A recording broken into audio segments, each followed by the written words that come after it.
मुगलों के बारे में ऐसा प्रचार बंद कर दो। अब सब चीजें आ गई प्रकाश में।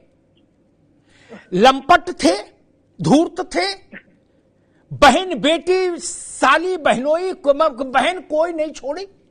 क्या बेटी के साथ पिता ने संबंध बनाया और मौलानाओं से क्या क्या आप फतवा दिलवाया कि जो बाग लगाता है वो उस बाग के फल भी खा सकता है। बताओ दादा रे दादा। मुगलिया कुश्ता बनाया, उसको खाया, सिर्फ इतने काम में रहे और कोई काम ही नहीं। बाकी काम बाद में, जहां गए वहां रेड लाइट एरिया पहले बसाया। बोले भाई इधर आने दो। गलत कह रहा हूं क्या? इसलिए ये छोड़ दीजिए कि वो भूखे रहे।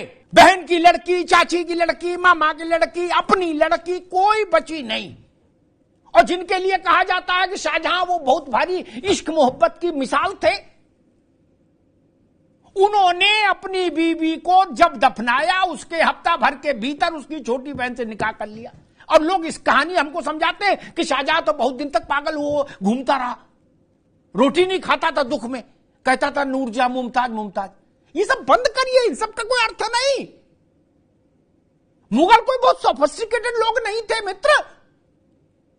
क्या ये झूठ है कि उनके समय के एक इतिहासकार ने लिखा, मुफ्ती साहब अभी नहीं, एक उनके समय के एक इतिहासकार ने लिखा कि औरंगजेब गया दक्खन जब, तो उसके साथ जो सिपाही थे उनको रास्ते में प्यास लगी तो उन्होंने अपने साथ चलने वाले घोड़े के गले की नस काटी और उससे उसके रक्त को पीकर प्यास बुझाई। ये थे मुगल।